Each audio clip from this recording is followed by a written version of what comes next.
All right, so this is a hosting panel about hosting Magento. We have some experts in the hosting business here.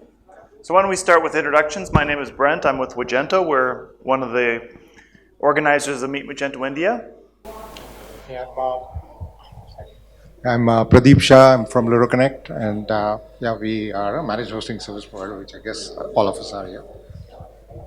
My name is Miguel. I'm product manager for Magento at Nexus.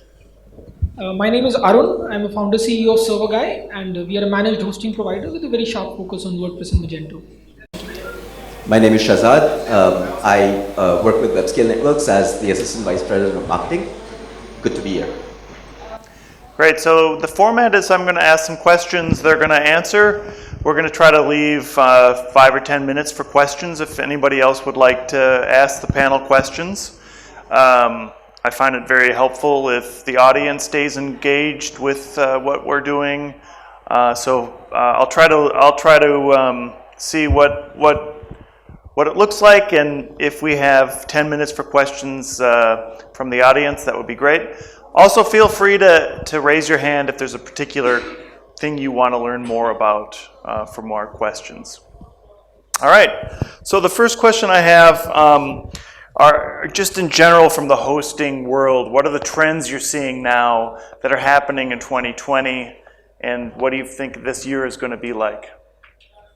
I think it's a continuum, so I don't know exactly if it's 2020 or what, but one clear thing that we're seeing is integration of hosting into the app itself, right? So Magento has Magento Cloud, right? So a lot of PWA vendors have started offering hosting packaged, right? So you're seeing application packaged with hosting. So from a pure Magento open source perspective, from hosting, managed hosting service provider perspective, what I see is basically, giving SaaS-like experience to merchants, right? So they don't need to think about hosting as they won't think if they go to a SaaS platform. Yeah, we have a similar experience. I think this is going to be, I hope it's going to be a PWA year after all. I really think there's a really big trend going that way, but it's nobody really understands what PWA means or how to use that or even how to create stuff with PWA Studio. So I think there's a need for more education there, and I hope Magento take the leads there. But yeah, I really think this is going to be the PWA year, if you ask me. So I totally agree with these 2 points, something we are seeing. Additionally to this, we are also seeing a huge demand in CI/CD and deeper integration with the development workflows. So earlier it used to be a simple way where people could deploy. Now they're becoming more demanding and just want to see how the hosting integrates easily and seamlessly into their workflow. So whether it be setting up a staging, doing QA testing, ability to work in the teams. So development workflows is something we are seeing. The way we look at it is there are 2 major sets of trends, right? The first trend is the move to the cloud. 5 years ago, when we would look at the e-commerce market specifically, if you look at it, the upper end of the market, which is the Amazons of the world, that end of the market is very, very cloudified. And the lower end of the market, somebody that's going from setting up their own store on Amazon.com to having their own site and hosting it, that is very cloudified. But the mid-market was had a huge gap in terms of moving to the cloud, and they were still hosted with traditional / legacy providers. I think that has changed in a big way. People understand the cloud. People want to leverage the benefits of the cloud. And I think that is sort of changing the equation. The second area, or the second major trend that I see is the focus on user experience. So hosting, as we've seen it before, it used to be a commodity, and everybody used to compete on price. But now people are talking about, well, how can I make users more satisfied with what they see on the site, whether it's blazing fast page loads or 100% uptime, no matter what kind of traffic is coming to them. or it's about making the site more secure, protecting the site from all kinds of cyber attacks, whether that's credit card thefts or fraud attempts or DDoS. So I think those are probably the two areas that we are seeing in the market. Okay, yeah, so the next question I have is related to what you're saying, and what I hear is that there's traditionally in the past, hosting was more just, hey, you're gonna you have a place and a server to host. It's now turning more into you're helping the end user with more of their management of the entire site end to end, rather than just saying, oh, this is your problem, you deal with it. So my next question is, I know that you all provide managed hosting. What do you see as the biggest difference between managed hosting and just regular hosting? So I think basically managed hosting is basically giving a higher level of abstraction, if you might say, to hosting, right? So you might be bothered earlier about what CPUs and whatever, right? And then now merchants are interested in making sure the site's running and whatever, right?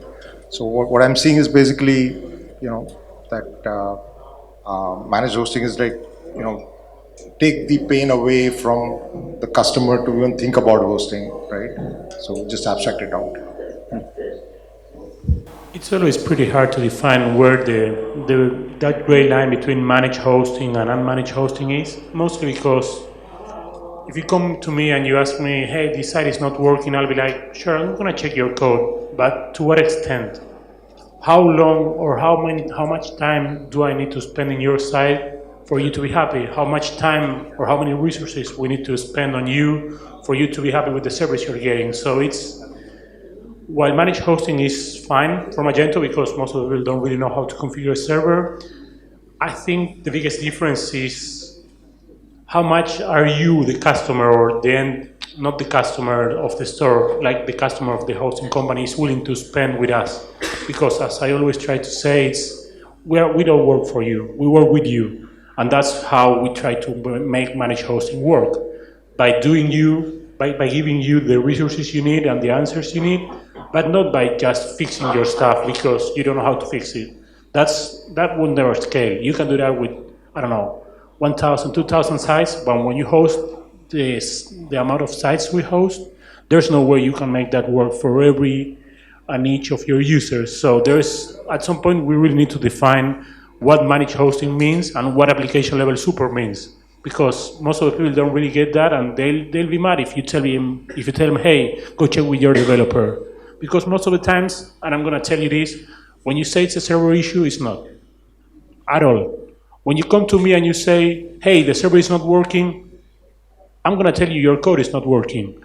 I'm gonna try to fix that, but I'm gonna tell you, hey, the server is working fine. We have 10 or 20,000 customers using the same server with the same setup, and it's working. So probably the problem is your code.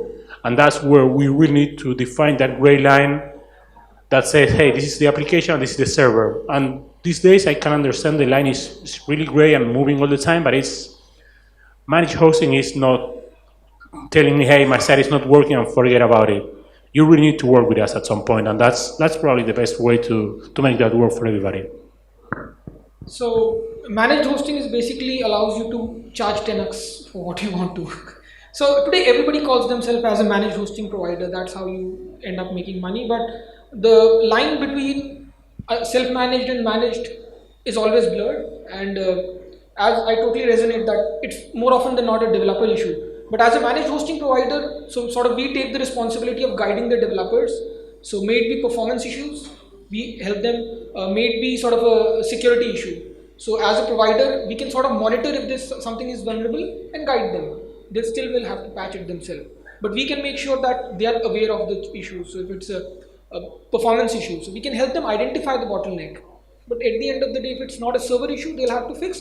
But the ability to help the customer be aware of the application and give that support, so that basically distinguishes. And people who are running their applications, this is the support they really need. So I think, if we take a step back, right, e-commerce merchants have a lot of things to deal with, right? they've got, to take care of their business strategy, decide on pricing, figure out how to differentiate from competitors.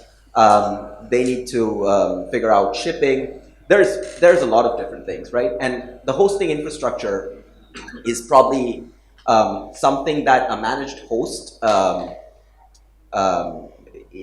takes out of the equation so that they don't need to at least worry about the backend infrastructure. I think that's the key value proposition there. It's about the high-touch experience that a managed hosting vendor provides to make sure that it's not keeping the merchant up at 2 a.m. at night. I'll go a little bit beyond that and say, traditionally managed hosting has been about deploying people, right? Outsourcing your support or backend infrastructure to somebody else. But even beyond deploying the right people, there are other ways like using technology like machine learning to take certain aspects, monitor what's going on exactly on the backend infrastructure and how that's impacting user experience, and then using either people or technology to solve those problems. Yeah, good. I think another good way to look at the managed hosting at like the bare level would be, if your site is getting attacked on DDoS or something like that, if you're with Amazon, who are you going to call? You can't call anyone. Even if it's a code problem, Amazon is not going to say, here's the problem is your developer. There's nobody going to say anything. So at a minimum level, it at least gives you somebody to say, hey, what's going on here? I'll add one thing here. Sorry. Yeah. So with the managed hosting provider, it should also be the job. So monitoring would be a key aspect. Monitoring if there is a DDoS attack and responding to it even before the customer gets to know. So that is another thing which a managed hosting provider has to do. I think that was a fantastic point, right? I think sometimes even when there's no issue, there's just having a sounding board there. And I think that makes the world of difference in a lot of different use cases. There's obviously a lot more value to be added on the infrastructure side, but sometimes it's just somebody you need that you can talk to. Right. Good. So just to add, so I see a managed hosting provider in many cases sitting between the hosting and the developer, right? So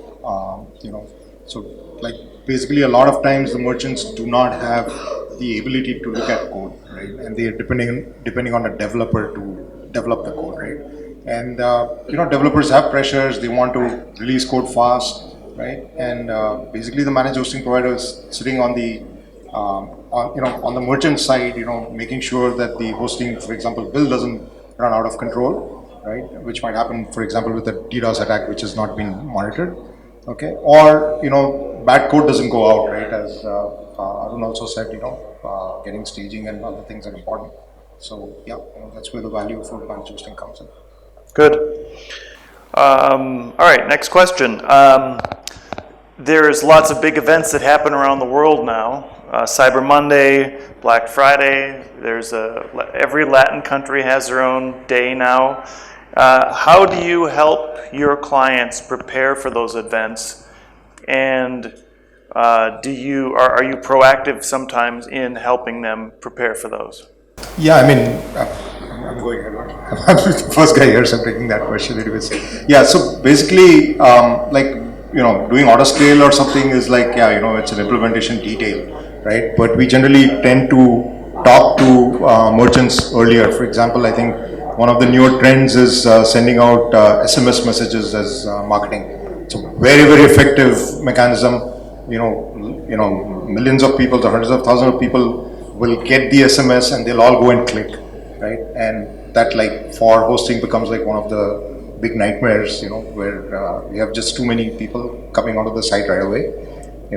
Like if you take a control system like an amplifier, given a step input, the output is going to be distorted. So, there's no way any hosting can take, a step in, right? I mean, like auto scale will take time to kick in and so on, right? And by that time, the effect of SMS is gone, customers are lost. So we try to engage with the marketing departments of the merchant, saying, can you stagger, can you reduce, how are you doing it, and let us know before you actually send it out, right?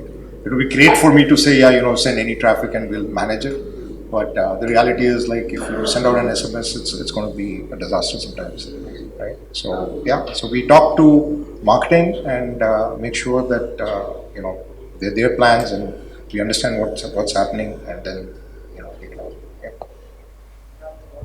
Yeah, so we are talking about auto scaling now. That's a good thing. I'm going to tell you this.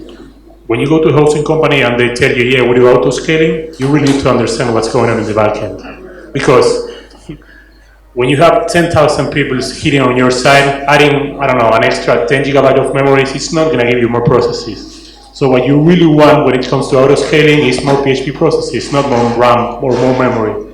So that's the thing you really need to know. When it comes to events like, I don't know, Black Friday or like, I don't know, Shark Tank, that's a TV show we have in the States. It really depends. Like, we have a couple of strategies over there. A really basic one is don't share a search URL. That's going to kill your site like in a second. But no, seriously, there are tons of ways to do that. One of the big ways we do, if you tell us with some time of anticipation, is trying to make your landing page static, so you don't have to query your database in just CSS and HTML. That's a way, but there's not much we can do if you don't tell us with some anticipation, to be honest. If you tell me, hey, tomorrow I'm going to be in this very big show, I'll be like, good luck with that. Sorry, there's nothing I can do for you. That's the truth. If you tell me, hey, in 15 days I'm going to be in this show, I'll be like, sure, let's work together. Let's try to make this work. But this is a game of anticipation. If you know what's going to happen, why don't you just call me? Why don't you tell me, hey, I'm going to have 10 times the amount of visitors I have every day just because I'm doing this event. And I'll be like, sure, I'll help you. But you really need to understand, again, you are working with a provider and we are not working for you. And when the site goes down, it's not my fault. It's not our fault if you have 10 times the amount of visitors you have, because you didn't tell me. But again, if you tell me, it's going to be way easier to accommodate that to your needs. Why do people always tell the hoster last? They've been planning with the marketing team, with everybody since quite some time, but hoster, they'll say. So just 2 days back, we had one of our customers say that they're going to launch a huge campaign from 1st February. And but we help them out. So one thing we do in sort of these campaigns, we launched a service, we had to launch a service for load testing. So whenever customer is sort of anticipating a traffic, we sort of work with the marketing team, what sort of numbers are you expecting, and with a good margin of error, we'll try to sort of understand the test case scenario, perform a load test, give them a fair bit of confidence, okay, this is the architecture, and also sort of clarify, auto scaling is not the answer to everything. It takes time to kick in. Not everything works. If you're not going through caching, it will not scale. So CPU cannot scale infinitely.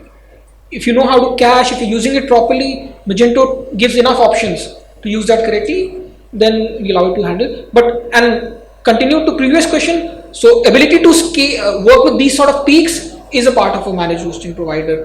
One thing we also face a question every time. So people want to keep their cost low because they're not getting traffic all the time, but during these campaigns, so we have to work with them. And in India specifically, the SMS is a huge problem because the marketing teams have a very specific requirement. Okay, this is the time my marketing message converts. So I cannot stagger it, I cannot do anything.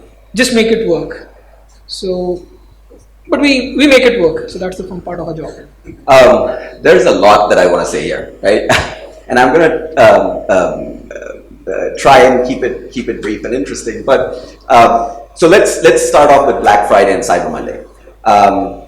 We did an announcement right after Black Friday and Cyber Monday. We have about more than 1,800 storefronts on the WebScale platform, and we give them an SLA of 100% uptime. We had 100% uptime on Black Friday and through the Cyber Weekend.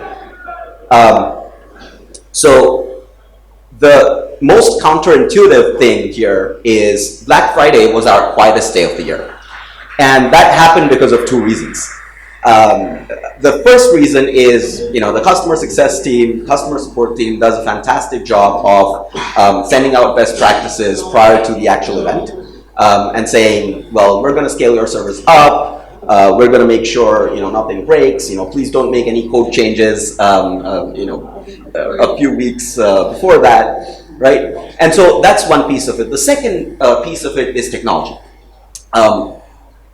For an e-commerce merchant, the biggest asset or the biggest unmined asset that they have is their data, right? And so we, our algorithm or our engine looks into every session, every bit of traffic that comes to an e-commerce site, and we leverage that data to offer something called predictive autoscaling. What predictive autoscaling does is we're able to spot trends across thousands of merchants. We're able to spot trends, historically, and then use that data to see, well, how is your traffic behaving and predict what's going to happen in the future. And based on that anticipation, we will scale out your servers in advance. Not only that, once the traffic peak is subsided, we scale your servers back in so you're not paying those additional infrastructure costs, and we do these very, very aggressively and very, very quickly.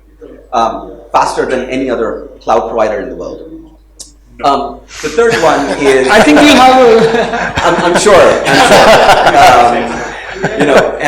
I think the third one is, there's a customer story that I'd like to share. We've had a customer called Trumpet and Horn, and Michael Phelps purchased a ring for his fiance, and then he tweeted about this, right? How do you really predict an event of this nature where, a celebrity just bought something, their traffic went up by 10x.